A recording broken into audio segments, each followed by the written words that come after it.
September 14, 1944, 400 meters from the German border near Wallendorf. Corporal James Dalton crouched in a muddy ravine, staring at a farmhouse that had already killed 18 American soldiers and knew that every textbook solution had failed. 2 companies, 300 men, were pinned down by German MG-42 fire from hedgerows so thick you couldn't see 3 feet into them. Artillery hadn't worked. Tanks couldn't reach the position. Frontal assaults had turned into slaughterhouses, and in 48 hours, intelligence said a Panzer division would arrive and turn this stalled advance into a massacre. Jim's company commander had just told him the battalion was out of options. They'd either attempt a third suicidal assault at dawn, or abandon the bridge and detour 8 kilometers north. A week-long delay that would cost the entire division its momentum heading into winter. All Jim had was 400 meters of barbed wire, the kind farmers used to fence livestock, and an idea that every career officer in the 2nd Infantry Division had already called the stupidest thing I've ever heard. But Jim wasn't thinking about what the officers said.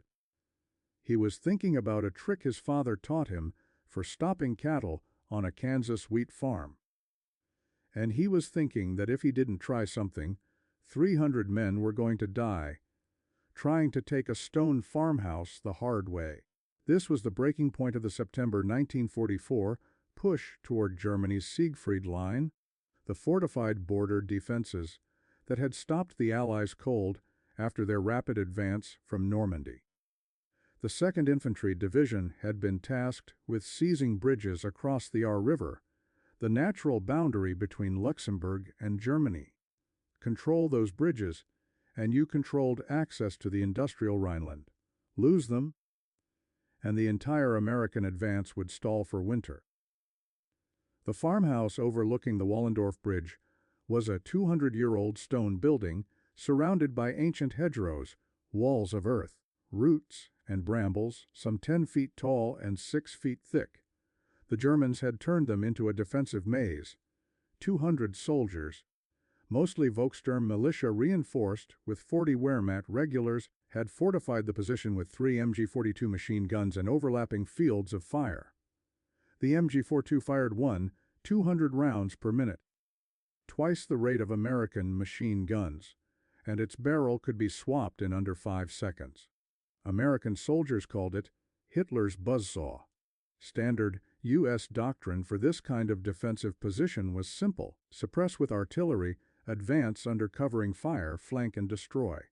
The 38th Infantry Regiment had tried exactly that. Twice. Both assaults failed for the same reason.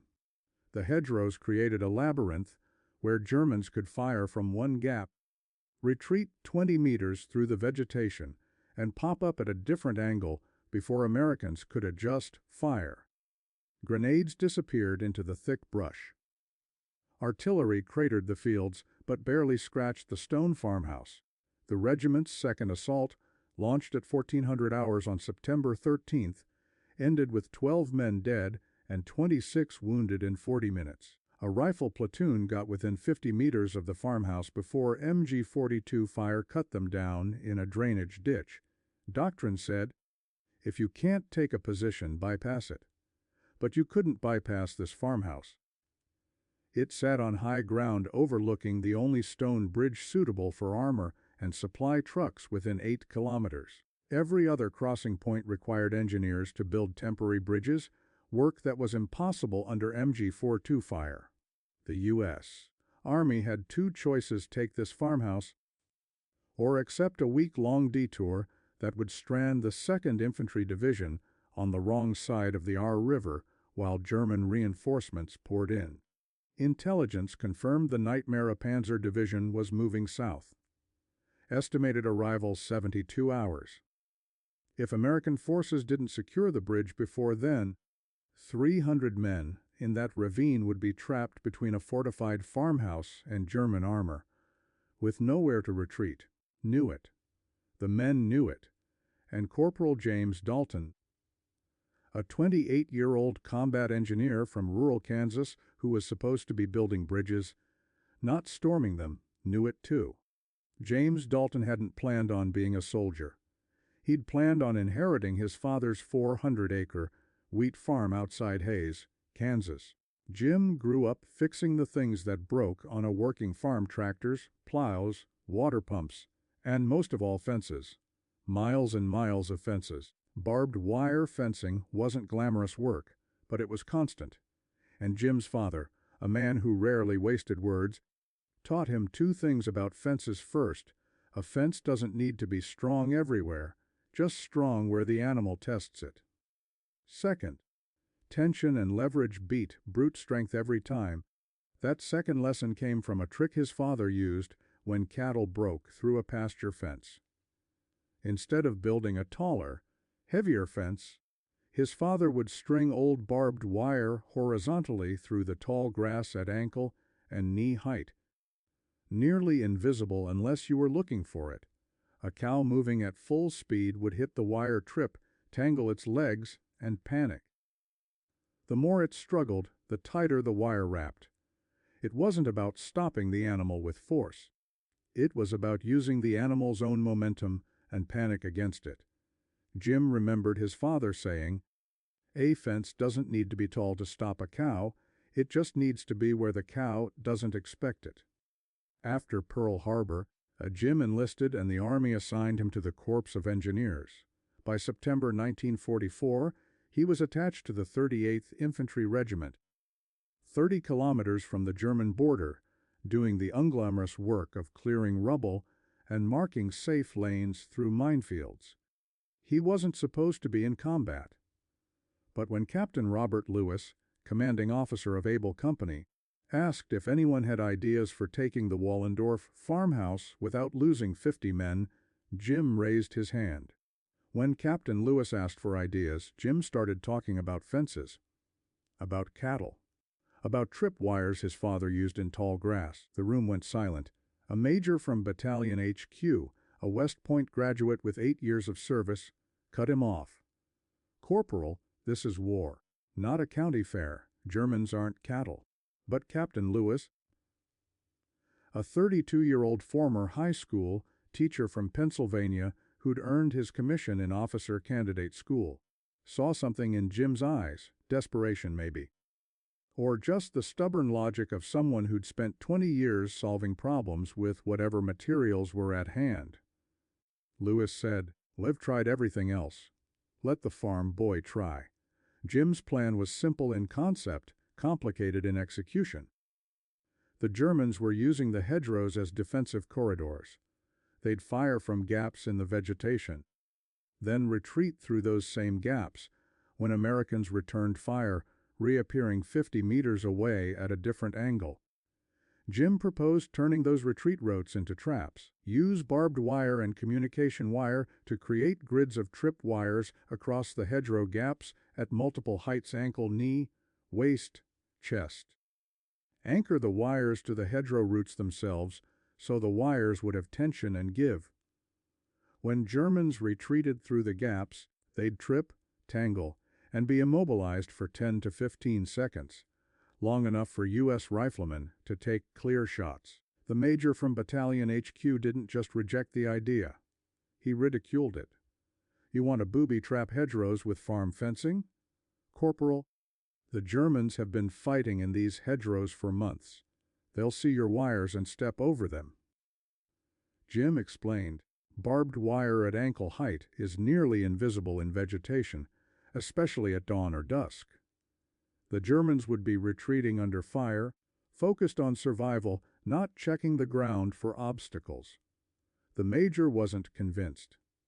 "Even if it works, and it won't, you'll delay them by seconds." "What good is that?" Captain Lewis interrupted. "Seconds are what we need. Right now, Germans fire and disappear in under 3 seconds. Give us 10 seconds of clear line of sight, and we can take half of them out before they reach cover." Jim did the math aloud. 6 hedgerow gaps, the ones Germans used most frequently, identified by trampled vegetation and spent shell casings. 400 meters of barbed wire. 200 meters of communication wire. 12 men working under cover of darkness. 4 to 5 hours of work. The major shook his head. You'll be working 30 meters from German positions. They'll hear you. They'll shoot you. And even if you survive, this will accomplish nothing. Captain Lewis made the decision. We do it tonight. Zur 200 hours. Dalton, pick your team. At 01:45 hours on September 14th, Jim and 11 engineers crawled out of the ravine in darkness. Stakes wouldn't hold in the rain-saturated ground. Jim adapted, tying wires directly to exposed hedgerow roots using loop knots that tightened under tension. At 03:20 hours, a German patrol walked within 15 meters of Jim's position.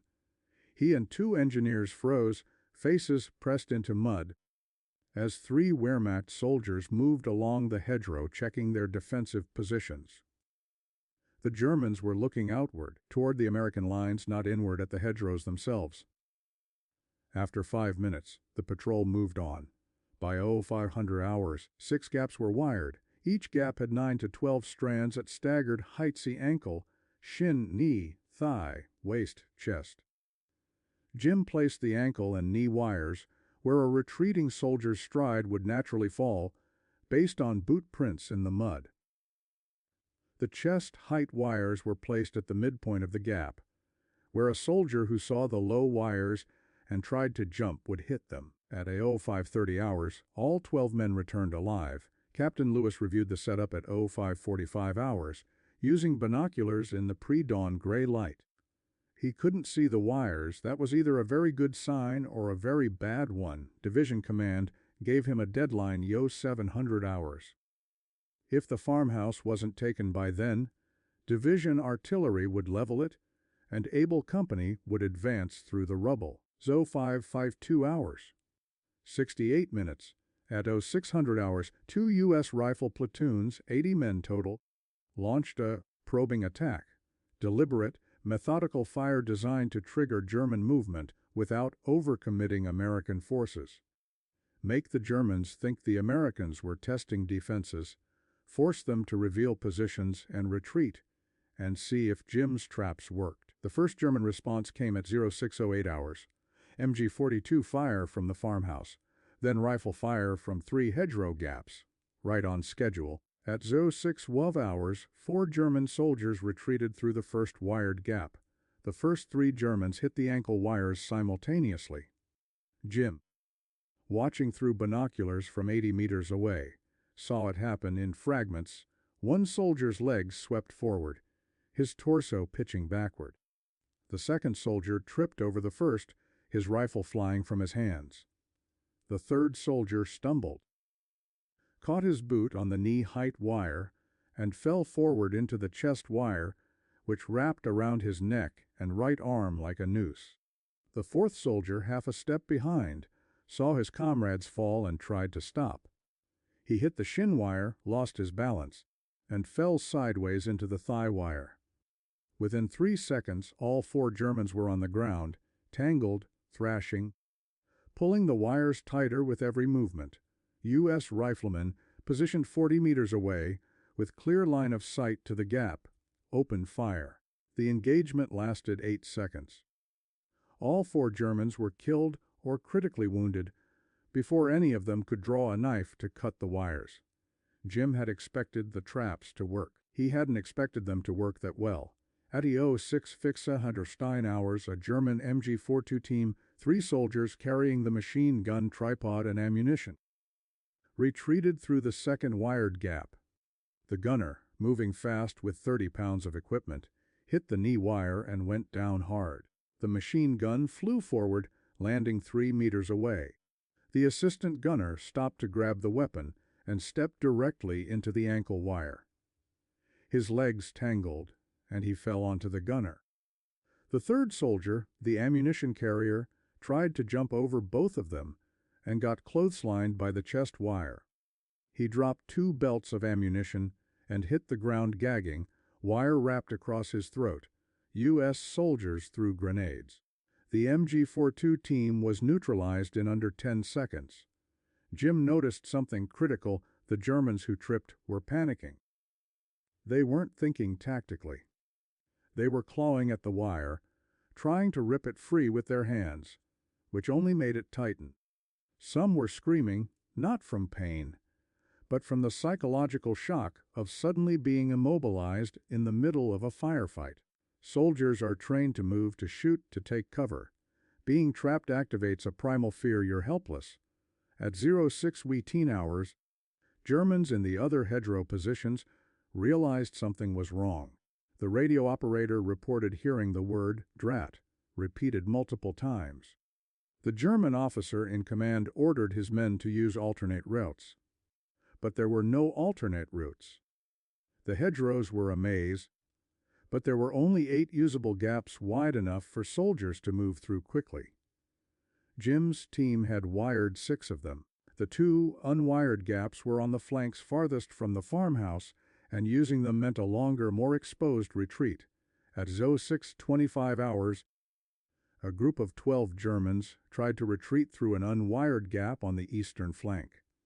They made it through, but the gap funneled them into a narrow drainage ditch where U.S. machine gunners had a clear angle. 6 Germans were hit before they reached cover. The Germans in the hedgerows were now trapped in a no-win situation. Retreat through the wired gaps and get tangled, or retreat through the unwired gaps and get shot in the open. Some tried a third option, cutting through the hedgerows themselves instead of using gaps. But cutting through dense root systems takes 15 to 20 seconds. And during those 15 seconds, you're stationary, making noise, and completely exposed.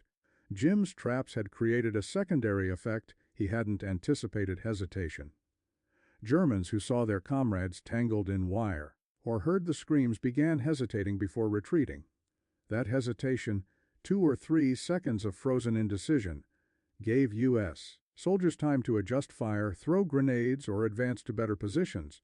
At 06:41 hours, Captain Lewis ordered rifle platoons to push forward. They advanced in short bounds 5 meters, take cover, advance again. The Germans fired back, but their return fire was less accurate, less coordinated. At 06:48 hours, Germans in the farmhouse attempted to counter Jim's traps. 2 soldiers emerged from the building carrying wire cutters. They crawled toward the nearest wired gap, presumably to cut the trip wires and reopen retreat routes. They made it 8 meters before U.S. snipers killed both of them. By 06:50 hours, the hedgerow fighting had collapsed. 68 Germans were confirmed killed or wounded. Another 30 were pinned in positions with no viable retreat. The MG-42 in the farmhouse fired a final burst, then went silent. At 06:55 hours, a white flag appeared in the farmhouse's second-floor window. A torn piece of curtain tied to a broom handle. The Wehrmacht lieutenant commanding the position, a 34-year-old officer named Klaus Bergmann, stepped out of the farmhouse with his hands raised. Behind him, 130 German soldiers, mostly Volkssturm, some wounded, followed with weapons discarded. Captain Lewis met Bergmann in the farmyard. Bergmann spoke passable English. He asked Lewis, "Mines, we heard no explosions." Lewis told him wire. Bergmann stared at him. Wire. Lewis explained trip wires, anchored to hedgerow roots, placed across retreat gaps. Bergmann shook his head, not in disbelief, but in exhausted recognition. "We train to fight bullets. We train to fight tanks. We don't train to fight farmers." The engagement lasted 43 minutes from first contact to surrender. 68 German soldiers were killed or wounded. 130 surrendered. 2 escaped. American casualties during the wire trap phase: 1 killed, 4 wounded. By comparison, the 2 previous assaults on the farmhouse had cost 18 American lives and 46 wounded in 36 hours. Jim's wire traps had achieved in 40 minutes what 2 rifle companies couldn't accomplish in a day and a half. The farmhouse and bridge were secured by 0800 hours. Captain Lewis recommended Jim for a Silver Star. The recommendation was downgraded to a Bronze Star. Jim received it in a 10-minute ceremony 3 weeks later, conducted in a muddy field outside Aachen. A major he'd never met pinned the medal to his jacket. Jim put the medal in his pocket and forgot about it.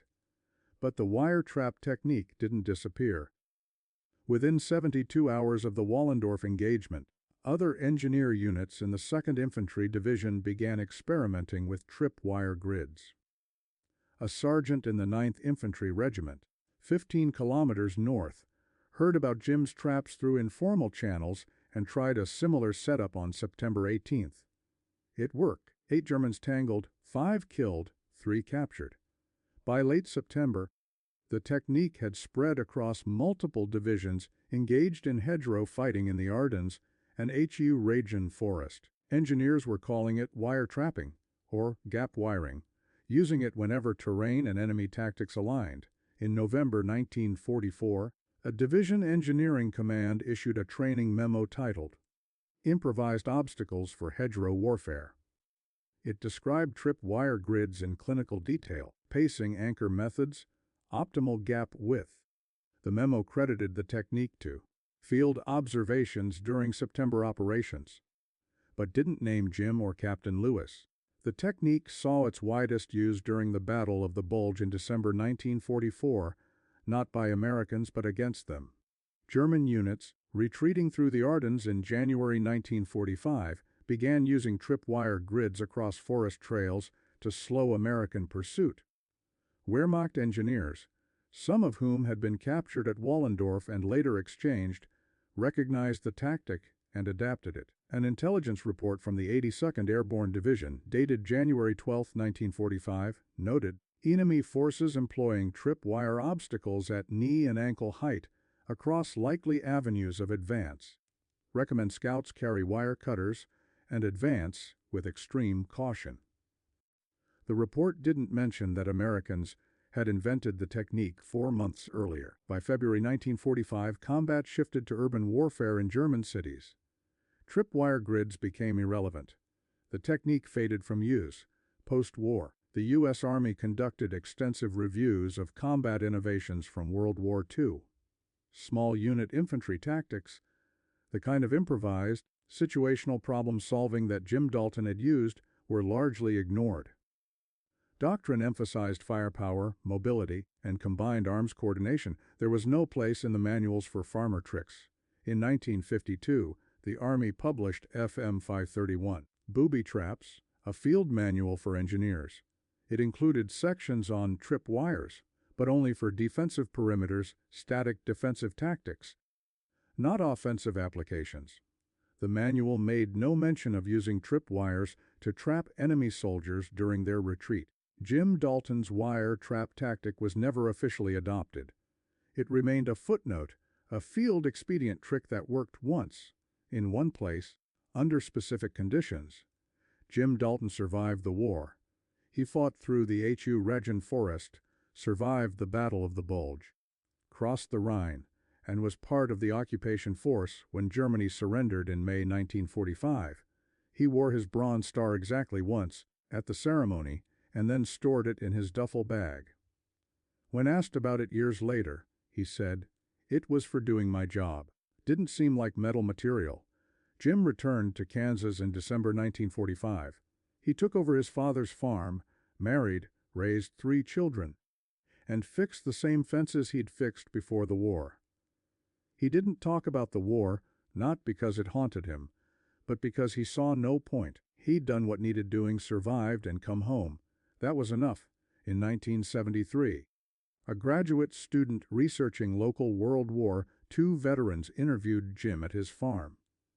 When she asked if he was proud of what he'd done, Jim said, "I was proud we didn't lose more men. The wire trick was just common sense. My dad could have thought of it." Jim Dalton died in November 1992 at age 76. His obituary ran 4 sentences. No mention of the Bronze Star. No mention of Wallendorf. Years later, a military historian researching small unit tactics found Captain Lewis's after-action report in the National Archives. He traced the Bronze Star citation, found Jim's name, and eventually published a paper arguing that military institutions systematically overlook innovations that don't fit institutional preferences for technological superiority. The historian wrote, Corporal Dalton's method worked precisely because it was low-tech and contextual. The U.S. Army never formally adopted the technique, because it couldn't be standardized.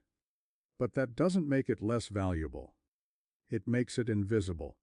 Today, if you search U.S. Army field manuals for offensive tripwire tactics or hedgerow wire traps, you'll find nothing. The technique Jim Dalton used on September 14, 1944, is not taught at West Point, not included in Ranger School, not part of infantry training. It exists only in archives, a 3-page memo from 1944, a Bronze Star citation, an academic paper with limited circulation. But the broader lesson has been rediscovered in every war since. In Vietnam, soldiers used tripwires from vines to trap Viet Cong fighters. In Iraq, Marines used concertina wire to funnel insurgents into kill zones. In Afghanistan, special forces created wire obstacles that stopped Taliban fighters retreating through mountain passes. None of these soldiers knew about Jim Dalton. They didn't need to.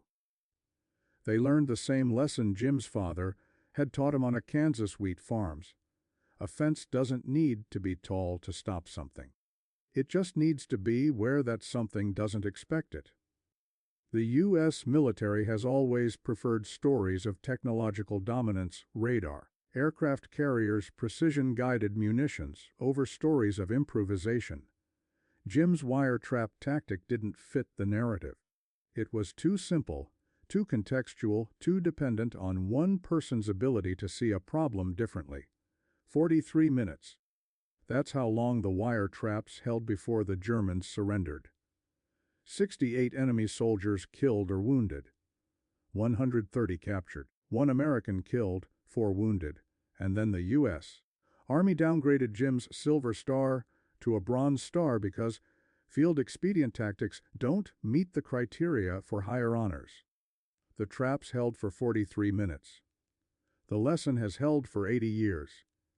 And somewhere in a filing cabinet at the National Archives, buried under decades of dust, there's a 3-page memo describing trip wire grids in clinical detail, wire spacing, anchor methods, optimal gap width, credited to field observations during September operations. No name. No farm boy from Kansas. No father's lesson about fences and cattle. Just the method. Stripped of the man who invented it. 300 American soldiers lived because Jim Dalton remembered something the U.S. Army had never thought to teach. That wars aren't always won by the biggest weapon. Sometimes they're won by the soldier who knows where to put the wire no one expects. The Army forgot to write that down. But the Germans remembered. They used Jim's trick against Americans 4 months later during the Battle of the Bulge. History celebrates the generals who order the attacks. But it was a corporal with a roll of barbed wire who stopped 200 Germans in 43 minutes, and the U.S. Army forgot to count him.